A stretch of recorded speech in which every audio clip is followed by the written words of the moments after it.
This video will look at the minimum sample size needed to calculate interval estimates for a population mean. To do that, we'll look at example 5. How large of a sample is required to be 95% confident that the estimate of the mean income of entry-level accountants is within $150 of the true mean? The population standard deviation is $950.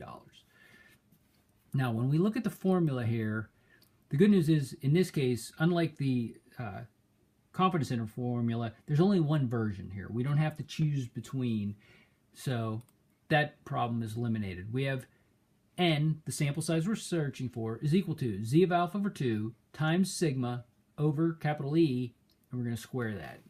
So we know what most of these are. What the capital E here is the maximum error of estimate. That is basically how close do we want to be.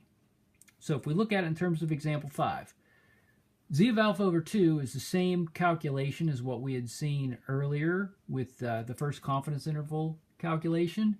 And for a 95% confidence interval, the z of alpha over 2 is 1.960.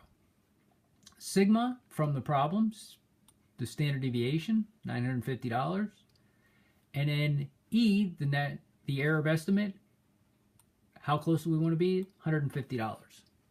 So we take the 1.960 times 950, grab my calculator, times 950 divided by 150. I have 12.41333. Square that, take it times itself, and I get 154.0908. Now, this is one place where rounding is a little bit different. If you think about this, 154 is not quite enough. If you have anything after that decimal point that is not 0, then you need to round up to the next whole number. Number one, you always round to a whole number with this because your sample size should always be a whole number. And so if you had 154 point nothing in your calculator and there was nothing after the decimal, then fine, you're done at 154.